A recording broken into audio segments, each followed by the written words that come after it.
नमस्कार, मैं हूं आपके साथ प्रगति चतुर्वेदी और आप देख रहे हैं साधना प्लस बिहार झारखंड। खबरों की शुरुआत करेंगे, लेकिन उससे पहले एक नजर इस वक्त की हेडलाइंस पर।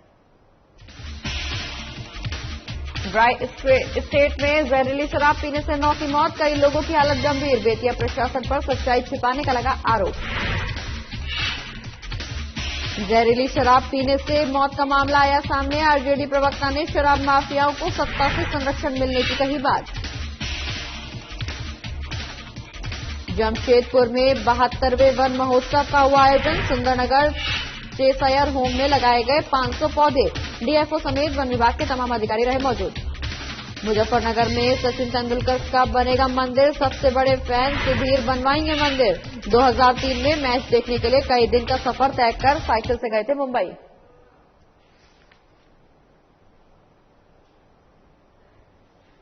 चलिए खबरों की शुरुआत इस वक्त की बड़ी खबर से करेंगे, जहां डब्ल्यूएचओ ने सभी देशों को कोरोना की तीसरी लहर से सचेत रहने के लिए आगाह कर दिया है।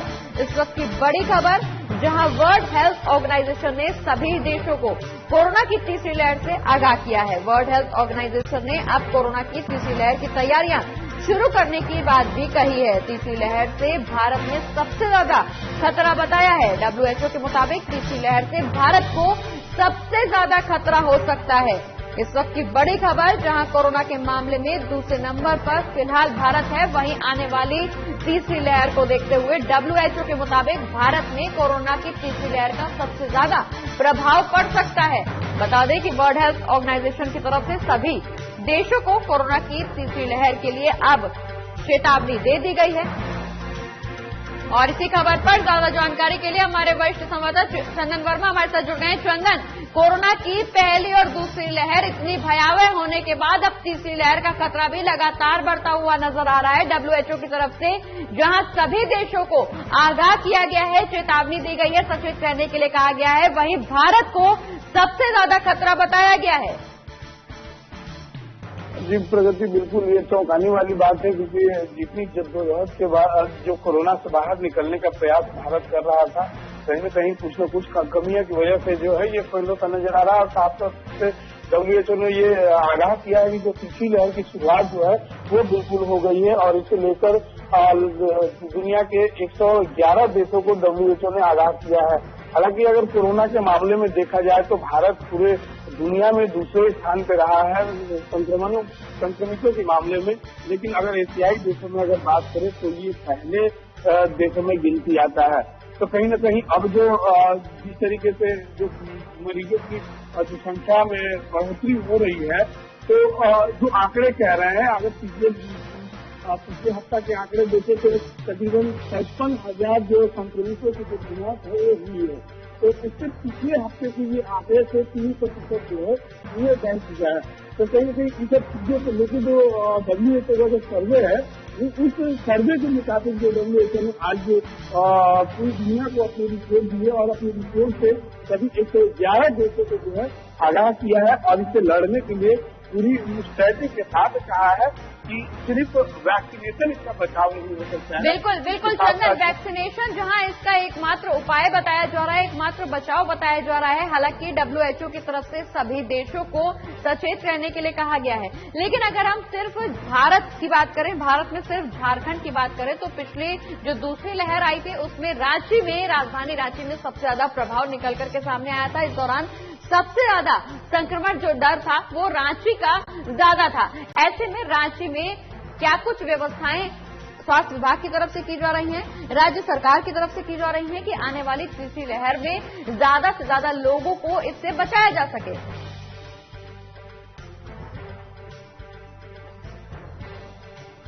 तीसरी लहर का जो मार है पूरे देश में और पूरी दुनिया ने झेला है, इसे लेकर झारखंड सरकार ने तौर से जो है सावधान हो चुकी है। और कहें कि जो डब्ल्यूएचओ की तरफ से कहा जा रहा था, या फिर अन्य देशों के से जो रिपोर्टें आ रही थी कि इसका सबसे ज्यादा जो असर है वो अब बच्चों पे पड़ेगा, तो बच्चे को सुरक्षित रखने के लिए जो है झारखंड लगभग पूरी तरह से तैयार है। यहाँ के स्वास्थ्य विभाग जो है लगभग तैयारी पूरी कर दी है। हर हॉस्पिटल में, हर सरकारी हॉस्पिटल में कहें कि बच्चों के लिए स्पेशल वार्ड और जो ऑक्सीजन प्लांट की जो व्यवस्था है वो की जा रही है। लगभग ऑक्सीजन प्लांट की जो व्यवस्था है वो कई हॉस्पिटलों में कंप्लीट कर दी गई है। वहीं बच्चों के लिए बेड बना दिए गए। लेकिन सबसे बड़ी बात यह है कि अगर भारत की बात की जाए तो भारत में सबसे खतरनाक जो राज्य को बताया गया है ये केरल और दूसरा है महाराष्ट्र। तो इन दोनों जगहों से जो है कोरोना की तीसरी लहर यानी डेल्टा प्लस की जो वेरिएंट है उसे तेजी से इन दोनों राज्यों से जो है पूरे भारत में फैलने की आशंका बताई जा रही है WHO की तरफ से। तो कहीं न कहीं अब थोड़ा देश के लोग सावधान हो जाते हैं। बिल्कुल चंदन, अब जहां जनता के साथ साथ स्वास्थ्य विभाग और सरकार तमाम तैयारियां तो कर ही रही है कि आने वाली तीसरी लहर का संक्रमण लोगों में कम से कम हो, वहीं अब जनता को भी काफी सजग रहने की जरूरत है और ज्यादा सतर्क रहने की जरूरत है और ज्यादा सावधानी बरतने की जरूरत है कि अपने आप को कोरोना संक्रमण से बचाकर आगे निकाला जाए। बहुत बहुत शुक्रिया चंदन, ये तमाम जानकारी हमारे दर्शकों तक पहुंचाने के लिए। बढ़ते आगे, रुक करेंगे खबरों का, जहां नीतीश कुमार के पूर्ण शराबबंदी वाले राज्य में एक बार फिर जहरीली शराब का मामला सामने आया है। बता दें कि बेतिया के लौरिया में जहरीली शराब पीने से अब तक 9 लोगों की मौत होने की खबर सामने आई है। वहीं जहरीली शराब को पीने वाले कई और लोगों की हालत गंभीर बताई जा रही है। सरकार इसकी पुष्टि नहीं कर रहा कि ये सारी मौत जहरीली शराब पीने की वजह से हुई है, लेकिन मृतकों के परिजनों का कहना है कि शराब पीने के बाद से उनके घर के लोगों की तबीयत बिगड़ी और फिर उनकी जान चली गई। प्रशासन मामले की जांच पड़ताल करने की बात तो कह रहा है। वहीं मामला बेतिया यानी पश्चिम चंपारण जिले के देवरास पंचायत के देरुआ गांव का बताया जा रहा है, जहां पिछले 2 दिनों से इस गांव के 8 लोगों की मौत हो गई है। 1 दर्जन से ज्यादा लोग गंभीर रूप से बीमार हैं। सरकारी और निजी अस्पतालों में उनका इलाज जारी है। वहीं कई लोगों की आंखों की रोशनी भी चली गई है। मृतकों और बीमार लोगों के परिजनों का कहना है कि सब ने शराब पी थी, जिसके बाद ये हादसा हुआ। वहीं 2 दिनों में 9 लोगों की मौत और कई और लोगों की हालत गंभीर होने से गांव में कोहराम मचा हुआ है। बता दें कि जहरीली शराब पीने से जिन लोगों की मौत होने की जानकारी सामने आ रही है, उन सबका आनन फानन में अंतिम संस्कार भी करा दिया गया। गांव के ही एक व्यक्ति ने बताया कि स्थानीय चौकीदार के माध्यम से पुलिस मैसेज भिजवा रही थी। उसी मैसेज के आधार पर सभी का आनन फानन में अंतिम संस्कार कराया जा रहा था। गांव के लोग मृतकों का नाम बता रहे हैं, जहां देवरा गांव में जहरीली शराब पीने से जिन लोगों की मौत हुई है उनमें बिकाऊ मियां, लतीफ शाह, रामव्रत चौधरी, बुलाई गांव के नईम इंजाम, सीतापुर गांव के भगवान पांडा, जोगिया गांव के सुरेश था, बगई गांव के रातुल मियां और गौनई गांव के जुन्ना मियां शामिल हैं। सारे मृतकों के शव का अंतिम संस्कार करवा दिया गया है। इसके 48 घंटे के बाद भी सरकार और प्रशासन कह रही है कि मामले की जांच कराई जा रही है। बता दें कि पश्चिम चंपारण के डीएम कुंदन कुमार का कहना है उन्हें घटना के बारे में जानकारी मिली है। गांव में मेडिकल टीम भी भेजी गई है। उसकी जांच रिपोर्ट आने के बाद ही ये पूरा मामला स्पष्ट हो पाएगा।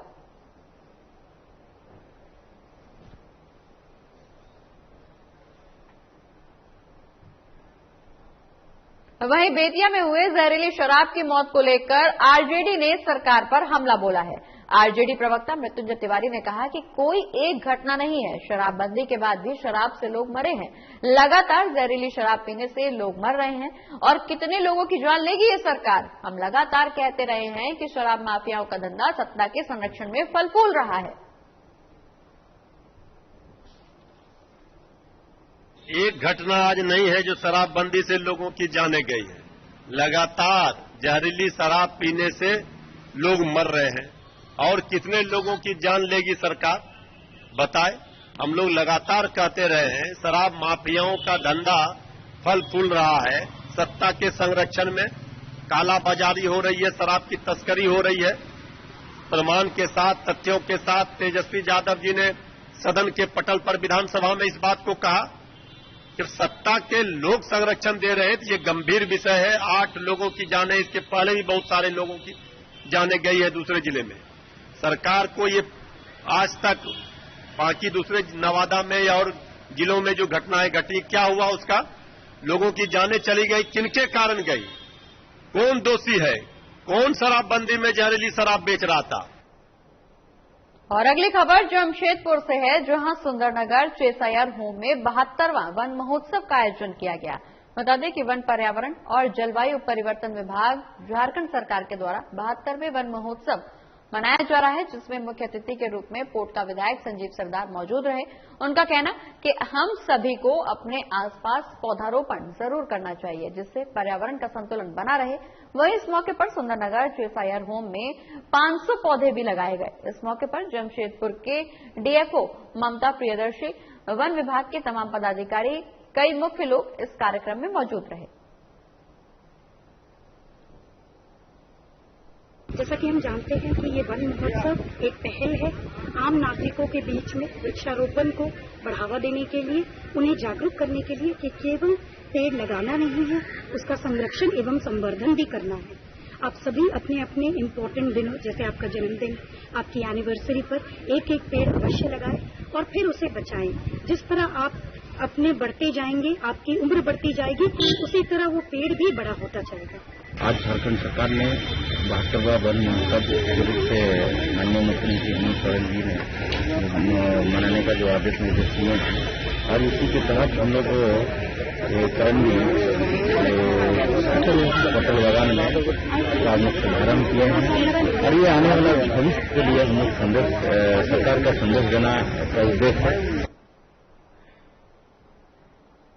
और इसी के साथ यहां रुक रहे एक छोटा सा ब्रेक के लिए। ब्रेक के उस पार भी खबरों का सिलसिला लगातार रहेगा जारी।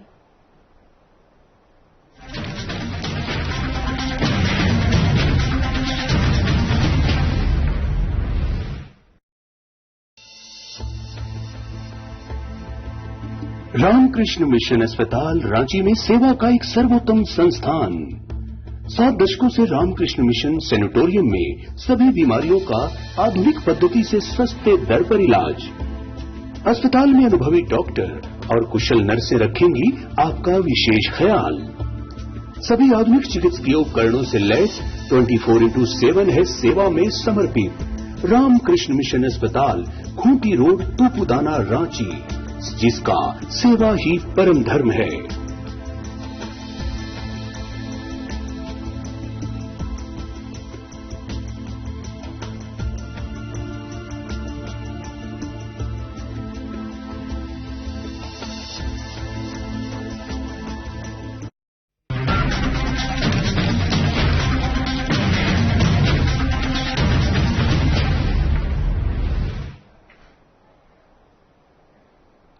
और ब्रेक के बाद एक बार फिर से स्वागत है आपका। रुक करेंगे इस वक्त की बड़ी खबर का, जहां हाईकोर्ट ने आईएएस अधिकारियों की कार्यशैली पर सवाल उठाए हैं। इस वक्त की बड़ी खबर, जहां झारखंड हाईकोर्ट ने आईएएस अधिकारियों की कार्यशैली पर सवाल खड़े किए हैं। जल स्रोत के किनारे हो रहे अवैध निर्माण से हाईकोर्ट नाराज है। हाईकोर्ट का कहना है अवैध निर्माण को नहीं रोक सकते तो अफसरों की कुर्सी पर रहने का अधिकार अधिकारियों को नहीं है। झारखंड में अवैध निर्माण और रांची की सुंदरता के लिए हाईकोर्ट मुख्य सचिव सुखदेव सिंह को भी बुला सकती है अब कोर्ट। मुख्य न्यायाधीश डॉक्टर रवि रंजन और जस्टिस सुजीत नारायण प्रसाद की न्यायिक पीठ ने जताई है नाराजगी। इस वक्त की बड़ी खबर, जहां मुख्य न्यायाधीश डॉक्टर रवि रंजन और जस्टिस सुजीत नारायण प्रसाद की न्यायिक पीठ ने नाराजगी जताते हुए आईएएस अधिकारियों की कार्यशैली पर सवाल खड़े किए हैं। हाईकोर्ट का कहना है कि अवैध निर्माण को अगर अफसर नहीं रोक सकते हैं तो उनको कुर्सी पर बैठने का अधिकार नहीं है। और इसी खबर पर अधिक जानकारी के लिए हमारे वरिष्ठ संवाददाता चंदन वर्मा हमारे साथ जुड़ गए। चंदन, झारखंड हाईकोर्ट की तरफ से आईएएस अधिकारियों को फटकार लगाई गई है, उनकी कार्यशैली पर सवाल खड़े किए गए हैं। उनका हाईकोर्ट का कहना है कि अगर अवैध निर्माण को अफसर नहीं रोक सकते हैं तो कुर्सी पर बैठने का अधिकार नहीं है। अब बिल्कुल देखिए, ये झारखंड हाईकोर्ट की तरफ से मौखिक रूप से ही सही, लेकिन ये बहुत कड़ी टिप्पणी इसे मानी जा रही है, क्योंकि जिस तरीके से जो झारखंड में कहें कि जमीन का जो भूगर्भ का जो काम चल रहा है, उससे कहीं जो जल स्रोत है यानी नदी, तालाब, इसमें भी जो जल स्रोत है वे बर्बाद होते जा रहे हैं। कुछ दिन पहले ही जो झीलू नदी है उसका जिक्र किया गया था। उस नदी के किनारे जो है जितने भी नदी की जमीन है उसको कब्जा कर उस पर निर्माण कार्य जो है वो पूरे कर दिए गए हैं। तो यानी क्या है कि नदी के किनारे जितने भी जमीन है उसे कब्जा करके उस पर अवैध निर्माण शुरू कर दिए हैं। यहाँ तक कि जो सबसे बड़ा डैम जो रांची के अंदर आता है, रांची और ये कांकी और धुरवा का जो डैम है, उनके किनारे किनारे भी जो है जमीनों की जो है अवैध कब्जे और उस पर अवैध निर्माण जो है वो कई वर्षों से चल रहे हैं। तो अब जो है जो झारखंड की नदियां या फिर कहें कि तालाब जो है, डैम है, वो सिमट गए हैं। तो इस पर जो झारखंड हाईकोर्ट ने बहुत ही नाराजगी जताते हुए कड़ी टिप्पणी की है कि पूर्व में ही निर्देश दिया गया था और इस पर जो हाईकोर्ट ने स्वतः संज्ञान भी दिया था। तो इस पर सुनवाई होते हुए कहा कि पहले ही पूर्व निर्देश दिया गया था कि इन सब जो जगहों को जो है अवैध निर्माण से मुक्त कराया जाए, क्योंकि रांची का जो क्लाइमेट है ऐसा क्लाइमेट है कि ना ही यहाँ पंखे की जरूरत पड़ती थी पहले और ना ही चंदन, इस दौरान कई बार अवैध निर्माण की बातें भी निकल करके सामने आई हैं, जिसका संज्ञान आला अधिकारियों ने नहीं लिया है, जिसकी वजह से अतिक्रमण भी बढ़ता जा रहा है। वहीं अब अतिक्रमण की दृष्टि से जहां राज्य सरकार तमाम फैसले लेती, लेकिन अब हाईकोर्ट ने इस मामले में संज्ञान लेते हुए आला अधिकारियों को कड़ी फटकार लगाई है। वहीं अब अवैध निर्माण और रांची की सुंदरता के लिए मुख्य सचिव सुखदेव सिंह को भी कोर्ट बुलाया जा सकता है। बिल्कुल, देखिए इस अवसर से हाईकोर्ट का कहना है कि जिस तरीके से रांची का जो क्लाइमेट था, खासकर जो इसे जिस चीज के लिए चुना गया था वो अब बिल्कुल नहीं है। यहाँ पर पंखे और एसी एयर कंडीशन की जरूरत नहीं पड़ती थी, लेकिन आज शहर जो है कंक्रीटों की दीवारों से जंगल बन चुका है। तो इन सब ये सब मेन नतीजा है जो अवैध निर्माण के कारण हुआ है। तो ऐसी स्थिति में अगर इच्छा शक्ति हो तो इन अवैध निर्माणों को रोका जा सकता है। इसके लिए जो झारखंड के मुख्य सचिव है सुखदेव सिंह, उनको भी हाईकोर्ट बुलाया जा सकता है, ऐसा कोर्ट ने टिप्पणी किया है। यानी एक और सुझाव देते हुए अधिकारियों को ये भी कहा गया है कि अगर इच्छा शक्ति हो तो जैसे डैम हो गया या फिर जो बड़े तालाब हो गए। बिल्कुल चंदन, अधिकारियों के लिए, आईएएस अधिकारियों के लिए ये काफी निंदा की बात है कि झारखंड हाईकोर्ट को हस्तक्षेप करना पड़ा है अवैध निर्माण के मामले में, जहां झारखंड हाईकोर्ट की तरफ से ये कार्यशैली पर सवाल खड़े किए गए हैं। ये काफी निंदनीय बात है अपने आप में आईएएस अधिकारियों के लिए। बहुत बहुत शुक्रिया चंदन, ये तमाम जानकारी हमारे दर्शकों तक पहुंचाने के लिए।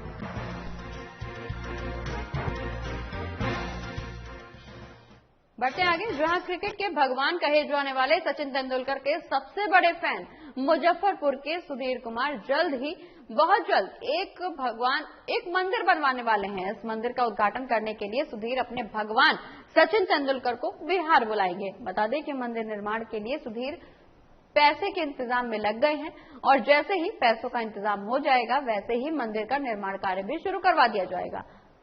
सबसे पहली बार सुधीर ने 2002 में जमशेदपुर गए थे, लेकिन उस मैच में चोटिल होने के कारण तेंदुलकर नहीं खेल पाए थे।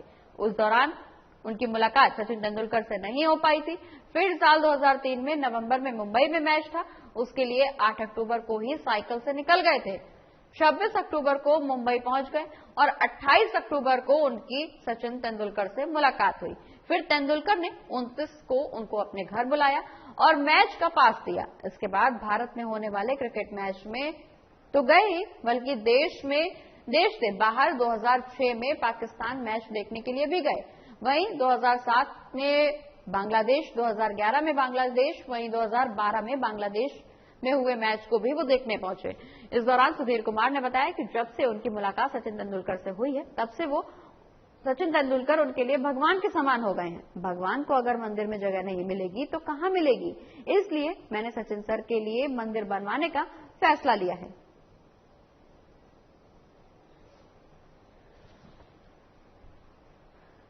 सचिन सर से तो पहली मुलाकात सन 2003 में हुई और उनसे 2003 से लेकर आज तक 2021 तक उनकी सपोर्ट है। जो हम इंडिया से बाहर जब देश का तिरंगा लहराए रहते हैं तो मुझे बहुत खुशी होती है।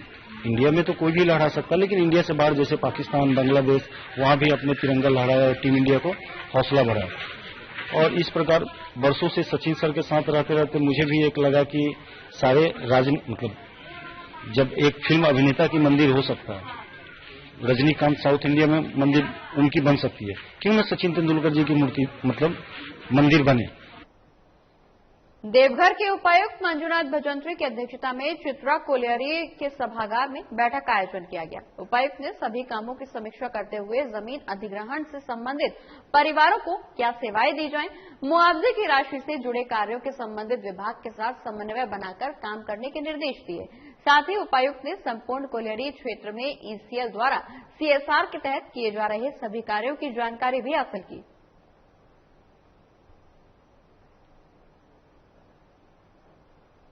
जो पीएमजी जो इम्पोर्टेंट प्रोजेक्ट जो होते हैं उसकी में भी रिव्यू किया जाता है। तो लास्ट ईयर माइंस में प्रोडक्शन में कम होने से रॉयल्टी का रिडक्शन हुआ था। तो अभी हम लोग कोशिश कर रहे हैं कि यहाँ पर खून मौजा जो है उधर लगभग अभी भी कुछ परिवार है तो उनके जो भी समस्या है उनको समाधान करके जल्दी से वहाँ प्रोडक्शन शुरू हो जाएगा। तो कोयले को जो है राज्य सरकार को लोगों की मदद करेगी। समस्तीपुर में तेज रफ्तार का कहर आए दिन देखने को मिलता है। इस तेज रफ्तार के कहर की चपेट में आने से कई लोग अपनी जान भी गंवा चुके हैं, लेकिन जिला प्रशासन हो या परिवहन विभाग इस कहर को रोकने में कहीं से भी कामयाब नजर नहीं आ रहा है। बीते एक सप्ताह में कई लोग तेज रफ्तार की वजह से अपनी जान गंवा चुके हैं। ताजा मामला समस्तीपुर शहर के बहादुरपुर हनुमान मंदिर चौक के पास का बताया जा रहा है, जहां एक तेज रफ्तार पिकअप ने बाइक सवार युवक को रौंद दिया, जिससे बाइक सवार युवक गंभीर रूप से घायल हो गया।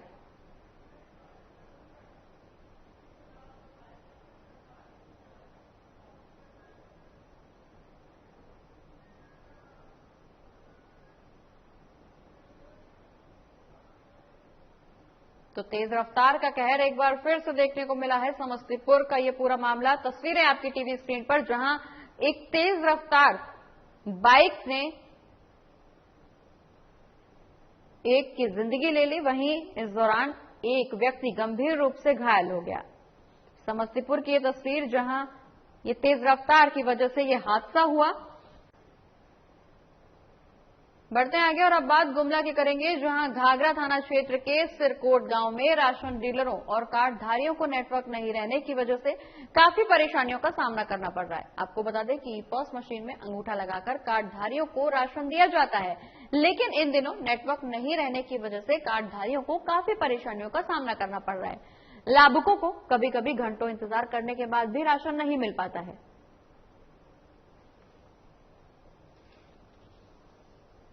राशन लेने आए हैं और यहाँ नेटवर्क की वजह से हम लोग राशन ले नहीं पा रहे हैं, लोड भी नहीं हो रहा है और हम डीलर भी परेशान है, हम लोग भी परेशान हैं। बहुत दूर दूर से राशन लेने आते हैं और यहाँ लोड नहीं होता है। और गुमला के चैनपुर प्रखंड स्थित भटौली निवासी मनत रौतिया कई सालों से कैंसर की बीमारी से पीड़ित हैं। घर की माली हालत इतनी खराब है कि वो अपना इलाज भी कराने में सक्षम नहीं है। इसी वजह से आज वो जिंदगी और मौत के बीच जूझ रहे हैं। आपको बता दें कि कैंसर के शुरुआती दौर में उन्होंने अपनी सारी जमा पूंजी से अपना इलाज करवाया था, लेकिन अब उनके पास इतने पैसे भी नहीं बचे कि वो घर खर्च के साथ साथ अपना इलाज भी करवा सकें। जब उनसे इस बारे में बातचीत की गई तो उन्होंने कहा कि इलाज में काफी खर्च आ रहा है, हो सके तो प्रशासन और सरकार उनकी मदद के लिए आगे आए तो ऐसे में उनका इलाज संभव हो सकेगा। कैसा है पैसा को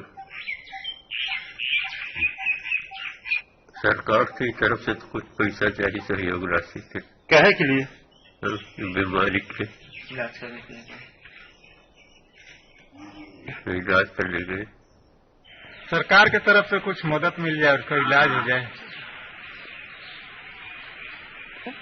कैंसर का बीमारी है, गुमला ले गए थे तो गुमला डॉक्टर लोग बोले कि कैंसर का लक्षण है, रांची ले जाइए। रांची ले गए थे तो वहाँ का डॉक्टर लोग रिम्स में एडमिट नहीं किया।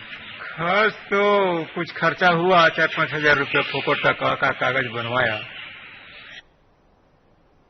अगली खबर सीतामढ़ी से है, जहां खड़का गांव में बीती देर रात अपराधियों ने लूट के दौरान 2 लोगों को गोली मारकर गंभीर रूप से घायल कर दिया।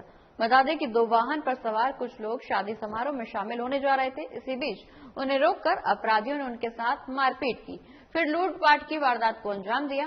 तभी वहां से गुजर रहे 2 अन्य लोगों को भी इन अपराधियों ने अपना निशाना बनाया और लूटने के बाद उन्हें भी गोली मार दी। मौके पर पुलिस प्रशासन ने पहुंचकर हालात का जायजा लिया और मामले की जांच शुरू कर दी है।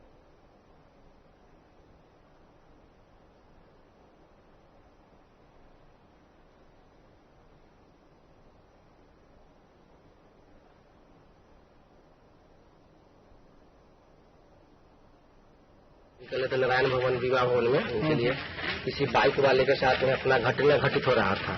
हम लोग पास 2 गाड़ी था, 4 चक्का, एक बोलेरो एक ग्राउंड।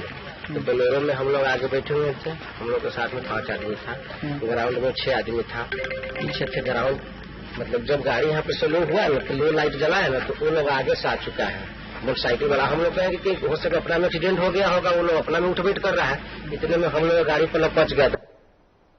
नालंदा जिले के निगराई गांव में बीती रात पुरानी रंजिश को लेकर 2 लोगों के बीच जमकर लाठी डंडे से मारपीट हुई, जिसमें दोनों ही लोग घायल हो गए। वहीं घायल हुए एक व्यक्ति की इलाज के दौरान अस्पताल में मौत हो गई, दूसरे की हालत अभी भी गंभीर बताई जा रही है। घटना की जानकारी मिलने पर पुलिस घटनास्थल पर पहुंची और मामले की जांच शुरू की।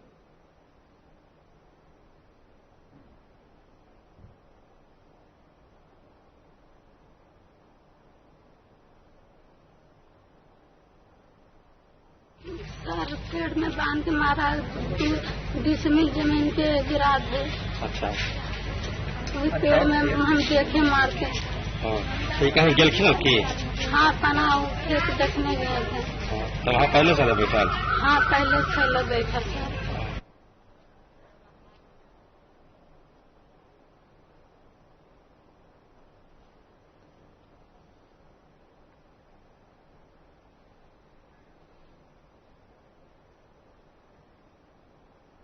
और इसी के साथ इस बुलेटिन में फिलहाल इतना ही। आप देखते रहिए साधना प्लस बिहार झारखंड। नमस्कार।